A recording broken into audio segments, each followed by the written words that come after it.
रुक्मणी इकलौती बेटी हैं, ये कमल के फूल पर मिली थी भीष्मक को, और ये लक्ष्मी है साक्षात। और लक्ष्मी कभी गर्भ में वास नहीं करती। लक्ष्मी किसी को मां नहीं बना सकती, वो जगत मां है। इसलिए जब लक्ष्मी का प्राकट्य हुआ था तो समुद्र से हुआ था। वही लक्ष्मी जब सीता जी बन करके आई तो पृथ्वी से, और वही लक्ष्मी और सीता जी जब रुक्मणी के रूप में आई तो कमल के फूल से।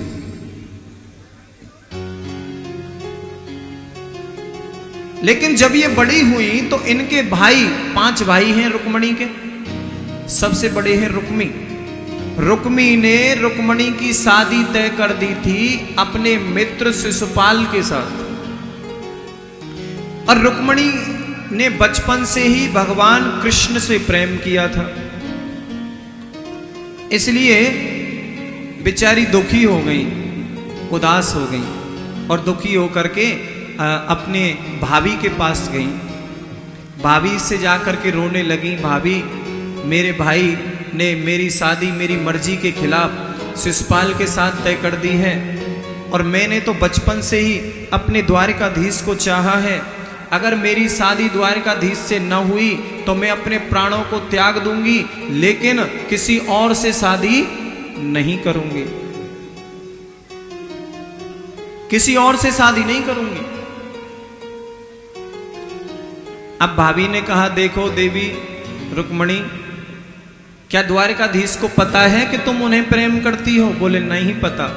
तो बोले उनको पता तो चलना चाहिए ना, इसलिए आप एक काम करो, पत्र लिखो कृष्ण के पास और पूरे अपने मन की व्यथा लिखो। जब उनको पता चलेगा कि रुक्मणी मुझसे प्रेम करती है तो वो तुमको लेने जरूर आएंगे। और आज रुक्मणी ने पत्र लिखा, रुक्मणी ने पत्र लिखा भगवान कृष्ण के पास। क्या लिखती हैं कि श्रुत्वाम गुणाम भुवन सुंदर श्रणवतांते निर्विश्य कर्ण विविरे हरितोंग तापम। रुक्मणी लिखती हैं कि प्रभु मैंने आपको कभी इन आंखों से देखा नहीं। रुक्मणी ने भगवान कृष्ण को बिना देखे प्रेम किया था, कभी देखा नहीं। केवल मैंने इन कानों से आपकी बड़ाई सुनी है। श्रुत्वाम गुणाम, संतों के मुख से, साधुओं के मुख से, महात्माओं के मुख से आपकी बड़ाई सुनकर केवल आपसे प्रेम कर बैठी। अब आप कहोगी कि जान न पहचान किसका पत्र है, तो मैं कुंदनपुर के राजा की इकलौती बेटी रुक्मणी हूं, और मेरे भाई ने मेरी शादी मेरी मर्जी के खिलाफ तय कर दी है, मेरी मर्जी के खिलाफ। अगर किसी वस्तु को शेर की वस्तु हो और उसे सियार ले जाए तो शोभा नहीं देता। आप यहां आए और हमारे वंश की एक परंपरा है कि कन्या स्वयंवर से पहले माता गौरी का पूजन करने जाती है। माता गौरी का पूजन करने जाती है। मैं आपको मंदिर में वहीं पे मिलूंगी, आप मुझे ले जाना। अगर आप नहीं आए तो मैं उसी मंदिर में अपने प्राणों को त्याग दूंगी, लेकिन शिशुपाल से शादी नहीं करूंगी। पत्र लिख के पंडित जी के हाथ में दे दिया, बोले जाओ द्वारिका पहुंचा दो कृष्ण के पास। पंडित जी पत्र लेके गए, भगवान कृष्ण को दे दिया। भगवान कृष्ण ने पूरा पत्र पढ़ा, और पत्र पढ़ करके पंडित जी ने कहा महाराज मैं चलूं? भगवान बोले चलूं नहीं, चलते हैं, मैं भी तो चलूंगा। मैं भी तो रुक्मणी से प्रेम करता हूं। देखो रुक्मणी है लक्ष्मी और कृष्ण है नारायण, और लक्ष्मी का विवाह केवल नारायण से ही हो सकता है, किसी और से नहीं। हाँ, बोलो जय श्री कृष्ण। और आज भगवान जो है अपना रथ निकाला और पंडित जी को बिठा करके वहां से ले गए। इधर माता रुक्मणी जो है स्वयंवर से पहले माता गौरी का पूजन करने को आ रही हैं। माता गौरी का पूजन करने आ रही हैं तो उनके भाई रुक्मी ने रुक्मणी की सुरक्षा के लिए बहुत बड़ा इंतजाम किया था। कृष्ण के डर से रुक्मणी के लिए बहुत बड़ी सुरक्षा व्यवस्था की थी। कहते हैं कि 10,000 1,000 तो उनकी सखियां यानी रुक्मणी की सखियां 1,000 रुक्मणी को बीच में घेर के चल रही हैं और उन 1,000 सखियों को 10,000 सैनिक घेर के चल रहे हैं। हाँ, बहुत बड़ी सुरक्षा की है।